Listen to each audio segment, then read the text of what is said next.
So if you're like me, you tend to record scratch audio or voiceover narration in a third-party application or even a phone. But what if I told you you could do this all in Premiere?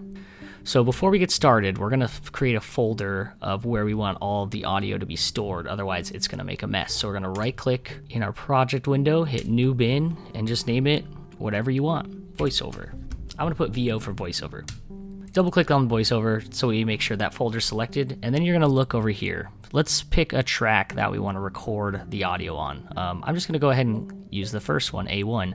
So double-click the track to expand it, just so we can see the waveforms. And you might have this microphone grayed out. That means you don't have a mic selected. But if you want to select a microphone to record into, you're going to right-click on that little mini microphone, go to VoiceOver Recordings, and right here you can name your audio if you'd like, and then choose your source. So my source is going to be my Yeti. This is the microphone I use, and we can see that it's working based on these right here. Some people like to have a countdown before the recording starts. So if I click this, you'll hear a little ping. That's going to be the ping sound. I like to have a pre-roll of 3 seconds before, so it gives me 3 seconds to prepare for when I'm going to start recording the audio. So I'm going to check on that, and that looks good for me. So let's hit close. So then all we're going to do is click on this, and you'll see a countdown. 3, 2, 1.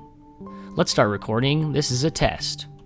Then I just hit spacebar to stop it, and we have this formed audio right here. And that's pretty much how you do it.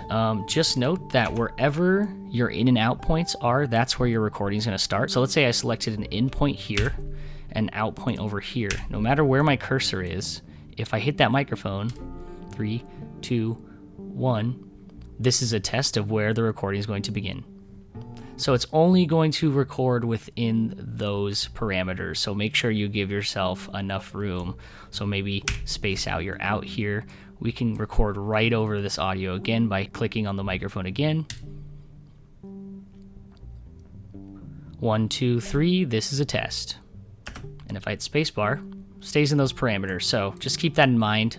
One thing to note is if you don't see this microphone here, you can right click that area, hit customize, and just like any other button editor, you can just drag that microphone and drop it down here. That's only if you're missing it. So then hit OK.